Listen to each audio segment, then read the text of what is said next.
ತಾವೇ ಹಚ್ಚಿದ ಬೆಂಕಿಯಲ್ಲಿ ವಯೋವೃದ್ಧರೊಬ್ಬರು ಸಜೀವ ದಹನವಾಗಿದ್ದಾರೆ. ಈ ಘಟನೆ ದಾವಣಗೆರೆ ಜಿಲ್ಲೆಯ ನ್ಯಾಮತಿ ತಾಲೂಕಿನ ಕುರುವ ಗ್ರಾಮದಲ್ಲಿ ನಡೆದಿದೆ. ಮೃತ ವೃದ್ಧ ಈಶ್ವರಪ್ಪ ತಮ್ಮದೇ ತೋಟದಲ್ಲಿದ್ದ ಕಸ ಆರಿಸಿ ಅಲ್ಲಲ್ಲಿ ಗುಂಪು ಮಾಡಿ ಸುಡಲು ಮುಂದಾಗಿದ್ರು. ಬಿರುಸಿನ ಗಾಳಿ ಪರಿಣಾಮ ಏಕಾಏಕಿ ಎಲ್ಲೆಂದರಲ್ಲಿ ಚಾಚಿದ ಬೆಂಕಿ ವೃದ್ಧ ಈಶ್ವರಪ್ಪಗೂ ಆವರಿಸಿದೆ. ಬೆಂಕಿಯ ಕೆನಾಲೆಯಿಂದ ರಕ್ಷಿಸಿಕೊಳ್ಳಲಾಗದೆ ವೃದ್ಧ ಈಶ್ವರಪ್ಪ ಸಜೀವ ದಹನವಾಗಿದ್ದಾರೆ. ಸ್ಥಳಕ್ಕೆ ಆಗಮಿಸಿದ ಅಗ್ನಿಶಾಮಕ ಸಿಬ್ಬಂದಿ ಬೆಂಕಿ ಆರಿಸಿದ್ದಾರೆ. ನ್ಯಾಮತಿ ಪೊಲೀಸ್ ಠಾಣೆಯಲ್ಲಿ ಘಟನೆ ನಡೆದಿದೆ.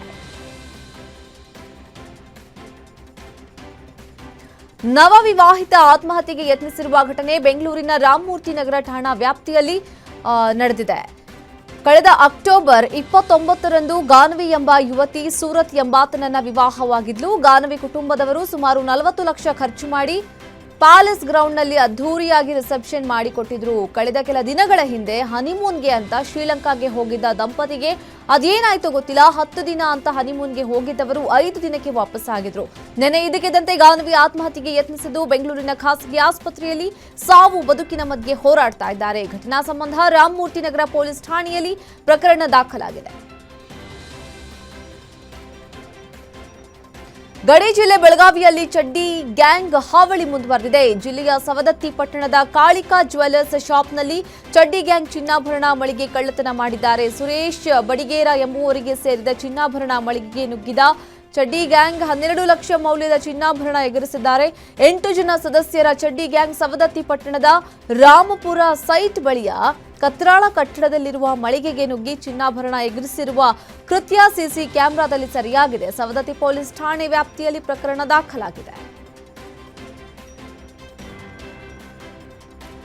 ಮೂವರು ಕಿಲಾಡಿ ಚಿನ್ನದ ಕಳ್ಳಿಯರನ್ನ ಕಲಬುರಗಿ ಪೊಲೀಸರು ಬಂಧಿಸಿದ್ದಾರೆ. ಬಂಧಿತ ಕಳ್ಳಿಯರು ಕಲಬುರಗಿ ನಗರದ ಮಾಂಗರವಾಡಿ ಬಡಾವಣೆ ನಿವಾಸಿಗಳಾದ ಚಿಮನ್ ಕಾಂಬಳೆ, ಶಕೀಲಾಬಾಯಿ ಉಪಾಧ್ಯಾಯ್ ಮತ್ತು ಮಾಧುರಿ ಅಂತ ಗೊತ್ತಾಗಿದೆ. 3 ಜನ ಖತರ್ನಾಕ್ ಕಳ್ಳಿಯರು ನಗರದಿಂದ ಬೇರೆ ಊರುಗಳಿಗೆ ಹೋಗಿ ಪ್ರಯಾಣದ ಸಂದರ್ಭದಲ್ಲಿ ಮಹಿಳೆಯರ ಕತ್ತಿಗೆ ಕೈ ಹಾಕಿ ಚಿನ್ನ ಕದಿತಾ ಇದ್ರು. ಬಸ್ ನಿಲ್ದಾಣಗಳಲ್ಲಿ ಪ್ರಯಾಣಿಕ ಮಹಿಳೆಯರನ್ನೇ ಟಾರ್ಗೆಟ್ ಮಾಡಿ ಖತರ್ನಾಕ್ ಕಳ್ಳಿಯರು ಕ್ಷಣಾರ್ಧದಲ್ಲೇ ಚಿನ್ನವನ್ನ ಕದಿತಾ ಇದ್ರು. ಸದ್ಯ ಸರ ಕಳ್ಳತನ ಪ್ರಕರಣ ಭೇದಿಸಿದ ಕಲಬುರಗಿ ಪೊಲೀಸರು ಬಂಧಿತರಿಂದ 13 ಲಕ್ಷ ಮೌಲ್ಯದ 110 ಗ್ರಾಂ ಚಿನ್ನಾಭರಣ ವಶಕ್ಕೆ ಪಡೆದಿದ್ದಾರೆ. ಬಸ್ನಲ್ಲಿ ಬರೋಬ್ಬರಿ 55 ಲಕ್ಷ ರೂಪಾಯಿ ಕಳ್ಳತನ ಮಾಡಿದ ಪ್ರಕರಣಕ್ಕೆ ಸಂಬಂಧಪಟ್ಟಂತೆ ಅಂತಾರಾಜ್ಯದ ಕಳ್ಳರನ್ನ ಬಂಧಿಸಲಾಗಿದೆ. ಚಿಕ್ಕಬಳ್ಳಾಪುರ ಜಿಲ್ಲೆ ಪೇರೇಂದ್ರ ಬಳಿಯ ಮಾರತ್ಹಳ್ಳಿ ಮೂಲದ ವೆಂಕಟೇಶ್ವರ ರಾವ್ ಎಂಬುವರಿಗೆ ಸೇರಿದ ಸುಮಾರು 55 ಲಕ್ಷ ಹಣ ಕಳವು ಮಾಡಿದ 4 ಕಳ್ಳರನ್ನ ಬಂಧಿಸಲಾಗಿದೆ. ಕಳ್ಳತನ ನಡೆದು 14 ದಿನಗಳಲ್ಲಿ ಮಧ್ಯಪ್ರದೇಶದ ಮನವಾರ್ ಮೂಲದ ಒಂದೇ ಕುಟುಂಬದ 4ರನ್ನ ಬಂಧಿಸಿರುವ ಕುರಿತು ಎಸ್ಪಿ ಕುಶಾಲ್ ಚೌಕ್ಸೆ ಸುದ್ದಿಗೋಷ್ಠಿಯಲ್ಲಿ ಮಾಹಿತಿ ಕೊಟ್ಟಿದ್ದಾರೆ. ಪಿಡಿಒ ಕುರ್ಚಿ ಮೇಲೆ ಬೀದಿ ಶ್ವಾನವೊಂದು ಮಲಗಿರುವ ಘಟನೆ ಬೀದರ್ ಜಿಲ್ಲೆ ಔರಾದ ತಾಲೂಕಿನ ಏಕಾಂಬ ಗ್ರಾಮ ಪಂಚಾಯತ್ ಕಚೇರಿಯಲ್ಲಿ ನಡೆದಿದೆ.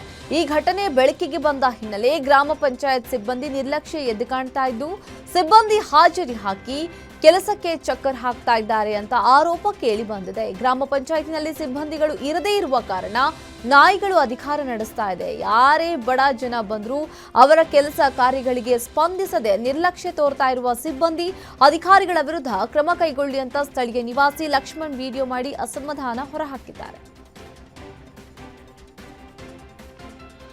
ಚಿತ್ರದುರ್ಗದಲ್ಲಿ ಸಂಭವಿಸಿದ ಬಸ್ ದುರಂತದ ಭೀಕರತೆಯ ಕುರಿತು ಗಾಯಾಳು ಕಿರಣ್ ಪಾಲ್ ಗ್ಯಾರಂಟಿ ನ್ಯೂಸ್ಗೆ ಪ್ರತಿಕ್ರಿಯೆ ಕೊಟ್ಟಿದ್ದಾರೆ. ನಾವು ಕುಟುಂಬ ಸಮೇತ ಗೋಕರ್ಣಕ್ಕೆ ಟ್ರಿಪ್ ಹೊರಟಿದ್ವಿ. ಇದೇ ಸಂದರ್ಭದಲ್ಲಿ ಮಧ್ಯರಾತ್ರಿ ಗಾಢ ನಿದ್ರೆಯಲ್ಲಿದ್ವಿ. ಇದಕ್ಕಿದ್ದ ಹಾಗೆ ಬಸ್ ಪಲ್ಟಿ ಆಯಿತು. ಎದ್ದು ನೋಡಿದ್ರೆ ಹೊಗೆ ಹಾಗೂ ಬೆಂಕಿ ಆವರಿಸಿತ್ತು ಅಂತ ಭೀಕರತೆಯನ್ನ ವಿಕ್ಟೋರಿಯಾ ಆಸ್ಪತ್ರೆಯಲ್ಲಿ ಚಿಕಿತ್ಸೆ ಪಡಿತಾ ಇರುವ ಕಿರಣ್ ಪಾಲ್ ಗ್ಯಾರಂಟಿ ನ್ಯೂಸ್ಗೆ ಹೇಳಿಕೆ ಕೊಟ್ಟಿದ್ದಾರೆ. At 3 o'clock, I don't know exactly, but what I found out was a truck from the opposite lane came towards our lane. So we crashed. The truck crashed. Then it happened. So the truck, our bus got crashed and it started burning. Everyone was in a deep sleep at that time. So when the fire just came to light, so I climbed up and jumped out. You jumped from window? Yeah. You broken window or it was already broken. Where are you going actually? Gokarna. For what reason? Vacation. Where are you from actually? Where are you from? Bangalore. What you are doing? Studying or working? So at 3 o'clock, I don't know exactly, but what I found out was a truck from the opposite lane came towards our lane. So we crashed. The truck crashed. Then it happened. So the truck, our bus got crashed. ಚಿತ್ರದುರ್ಗದ ಬಳಿ ನಡೆದ ಭೀಕರ bus ದುರಂತಕ್ಕೆ CM Siddaramaiah ಸಂತಾಪ ಸೂಚಿಸಿದ್ದು, ಘೋರ ದುರಂತ ಕೇಳಿ ಎದೆ ನಡುಗಿತು. ಪ್ರಯಾಣಿಕರು ಈ ರೀತಿ ಕೊನೆಗೊಂಡಿರುವುದು ವಿಷಾದನೀಯ. ಅಪಘಾತದ ಬಗ್ಗೆ ಸೂಕ್ತ ತನಿಖೆ ನಡೆಸಲಾಗುವುದು ಅಂತ ಟ್ವೀಟ್ ಮಾಡಿ ಸಂತಾಪ ಸೂಚಿಸಿದ್ದಾರೆ.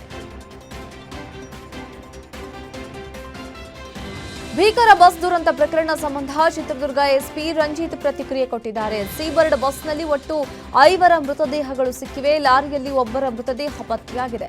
ಅಪಘಾತದಲ್ಲಿ ಲಾರಿ ಡ್ರೈವರ್ ಮೃತಪಟ್ಟಿದ್ದು, ಸ್ಲೀಪರ್ ಬಸ್ನಲ್ಲಿ ಟ್ರಿಪ್ಗೆ ಹೊರಟಿದ್ದ ಬಿಂದು, ಆಕೆಯ ಮಗು ಗ್ರಿಯಾ, ಮಾನಸ, ನವ್ಯ, ರಶ್ಮಿ ಸಜೀವ ದಹನವಾಗಿದ್ದಾರೆ.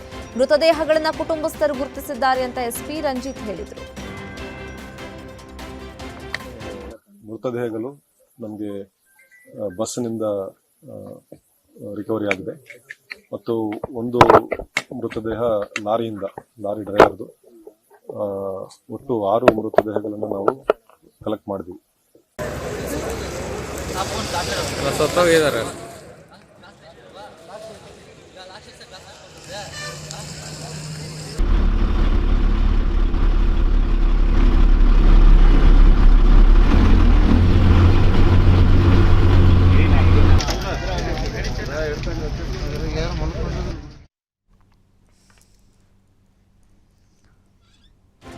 ತಡರಾತ್ರಿ ಚಿತ್ರದುರ್ಗದ ಜವನಗೊಂಡನಹಳ್ಳಿ ಬಳಿ ಬಸ್ ದುರಂತ ಪ್ರಕರಣ ವಿಚಾರ ತುಮಕೂರು ಜಿಲ್ಲಾ ಆರೋಗ್ಯಾಧಿಕಾರಿ ಚಂದ್ರಶೇಖರ್ ಪ್ರತಿಕ್ರಿಯೆ ಕೊಟ್ಟಿದ್ದಾರೆ. ರಾತ್ರಿ 3 ಗಂಟೆ ಸಮಯದಲ್ಲಿ ಬಸ್ ಬೆಂಕಿಗೆ ಆಹುತಿಯಾಗಿ ದುರಂತ ನಡೆದಿದೆ ಎಂಬ ಕುರಿತು ಜಿಲ್ಲಾಡಳಿತದಿಂದ ಮಾಹಿತಿ ಬಂದಿತ್ತು. ಮಾಹಿತಿ ಹಿನ್ನೆಲೆಯಲ್ಲಿ ಘಟನಾ ಸ್ಥಳಕ್ಕೆ 3-4 ಆಂಬ್ಯುಲೆನ್ಸ್ ಕಳುಹಿಸಲಾಗಿತ್ತು. ಶಿರಾ ಹಾಗೂ ತುಮಕೂರು ಜಿಲ್ಲಾ ಆಸ್ಪತ್ರೆಗೆ ಬಂದಿದ್ದ 9 ಮಂದಿಗೆ ಚಿಕಿತ್ಸೆ ನೀಡಲಾಗಿದೆ.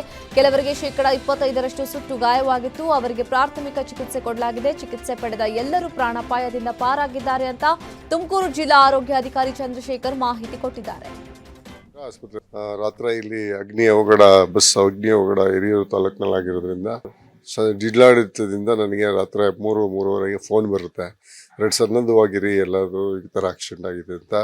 ನಾನು ಶಿರಾ ತಾಲೂಕು ಹಾಸ್ಪಿಟ್ಲಲ್ಲಿ ಎಲ್ಲ ಡಾಕ್ಟ್ರನ್ನ ಕರೆಸಿ ಅಲ್ಲಿ ಸನ್ನದ್ಧವಾಗಿದ್ದೆ. ನಮ್ಮ ಕಡೆಯಿಂದ ಒಂದು 3-4 ಆಂಬುಲೆನ್ಸ್ ನಾನು ಸ್ಪಾಟಿಗೆ ಕಳಿಸಿದ್ದೆ. ಅಲ್ಲಿಂದ ಪೇಷಂಟ್ನ ಶಿಫ್ಟ್ ಮಾಡ್ಕೊಂಡು ಟ್ರೀಟ್ ಮಾಡಿ ಇಬ್ಬರನ್ನ ಮಾತ್ರ ನಾನು 20% ಆಗಿರೋರು ಮಾತ್ರ ಬೆಂಗಳೂರಿಗೆ ಶಿಫ್ಟ್ ಮಾಡಿದ್ದೀವಿ. ಇನ್ನೆಲ್ಲ ಸಣ್ಣ ಪುಟ್ಟ ಗಾಯಗಳನ್ನ ಅಲ್ಲೇ ಥರ ಟ್ರೀಟ್ಮೆಂಟ್ ಕೊಟ್ಬಿಟ್ಟು ಮತ್ತೆ ಅದನ್ನು ಅವ್ರನ್ನೆಲ್ಲ ವಾಪಸ್ ಕಳಿಸಿದ್ದೀವಿ. ನಮ್ಮ ಶಿರಾ ಆಸ್ಪತ್ರೆಯೆಲ್ಲ ಮಾಡಿದ್ದೀವಿ.